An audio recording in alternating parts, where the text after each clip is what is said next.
आइए आज हम सुनेंगे करवा चौथ की कथा। सालों पहले एक शहर में साहूकार रहता था जिसके 7 बेटे और एक बेटी थी। बेटी का नाम करवा था।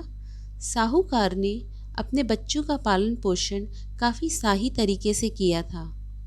सभी भाई अपनी इकलौती बहन को बहुत मानते और उस पर अपनी जान छिड़कते थे। उन्होंने उसकी शादी एक अमीर साहूकार के साथ एकदम शाही तरीके से की। एक दिन करवा ससुराल से अपने मायके आई। सभी भाइयों ने उसका जोरदार स्वागत किया। उन्होंने पहले अपनी बहन को खाना खिलाया और फिर खुद खाया। इसके बाद सभी एक साथ बैठकर बचपन की यादें साझा करने लगे।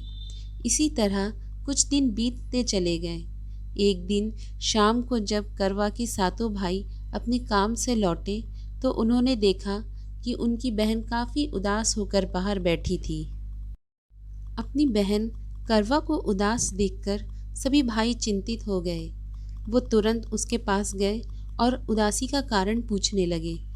इस पर करवा ने बताया कि उसने अपने पति के लिए करवा चौथ का उपवास रखा है और चांद के इंतजार में सुबह से भूखी प्यासी है। जैसे ही चांद निकलेगा वह उसे देखकर अपना उपवास तोड़ेगी। यह सुनकर भाइयों का भी मन उदास हो गया। वे सभी करवा के इस कष्ट को नहीं देख पाए, खासकर उसका सबसे छोटा भाई जिसे करवा से सबसे अधिक स्नेह था।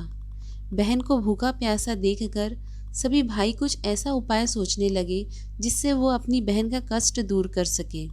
तभी उन्हें एक तरकीब सूझी। सभी भाई तुरंत एक पीपल के बड़े से पेड़ के पास पहुंचे। उनमें से सबसे छोटा भाई एक जलता हुआ दीपक लेकर उस पेड़ पर चढ़ गया और उसे एक छलनी से रखकर वहीं छोड़ दिया। इसके बाद पूरे गांव में हल्ला हो गया कि चांद निकल आया।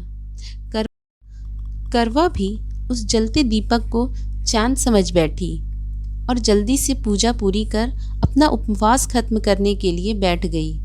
जैसे ही उसने खाने का पहला निवाला उठाया, उसकी नज़र भोजन पर पड़े बाल पर पड़ी। उसने तुरंत उस निवाले को अपने प्लेट से निकालकर दूसरी तरफ रख दिया। इसके बाद उसने दूसरा निवाला अपने मुंह में डाला। तभी उसके दांतों में एक कंकड़ आ फंसा। उसने झटपट उस निवाले को भी प्लेट से हटा दिया। इसके बाद उसने तीसरा निवाला अपने मुंह में रखा कि तभी उसे एक बुरी खबर मिली। करवा को पता चला कि उसके पति की मृत्यु हो गई है। यह सुनते ही करवा पूरी तरह से टूट गई और ज़ोर ज़ोर से रोने लगी। कुछ समय बीतने के बाद उसे अपने पति की मृत्यु की सच्चाई पता चली।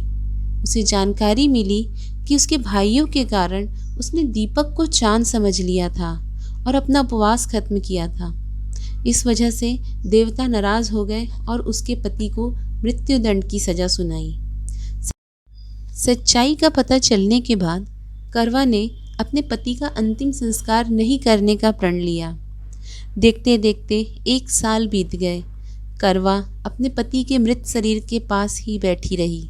वह रोज़ाना अपने पति का शव को साफ करती और वहाँ उगने वाले घासों को भी हटाती रहती। 1 साल के बाद फिर से करवा चौथ का पर्व आया। हमेशा की तरह सभी महिलाएं इस व्रत को करने के लिए एक साथ जुटी। उसमें उसकी 7 भाभियां भी थी। शाम के समय पूजा समाप्त होने के बाद जब करवा की सभी भाभी उसके पास पहुंची तो उन्होंने करवा को आशीर्वाद मांगने को कहा। इस पर करवा ने सभी से एक एक करके अपने पति को जीवित करने का वरदान मांगा। करवा की यह मांग उसकी भाभी पूरी नहीं कर सकती थी। उन्होंने करवा को समझाया भी, लेकिन वह नहीं मानी।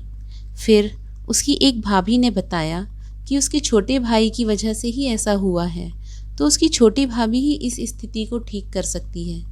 यह सुनकर करवा अपनी छोटी भाभी के पास गई और उसके पैर पकड़कर अपने पति को जीवित करने का आशीर्वाद मांगने लगी। पहले तो उसकी छोटी भाभी ने बहुत टाला, लेकिन अंत में उसकी छोटी भाभी ने अपनी तर्जनी उंगली को काटकर उसमें से अमृत की एक बूंद करवा के मृत पति के ऊपर डाल दी। जैसे ही अमृत की बूंद उसके ऊपर गिरी, वह जिंदा हो गया और जय श्री गणेश के नारे लगाने पड़े। इस घटना के बाद से ऐसी मान्यता है कि करवा चौथ के व्रत करने से गौरी शंकर खुश होते हैं और महिलाओं के सुहाग की रक्षा का वरदान देते हैं।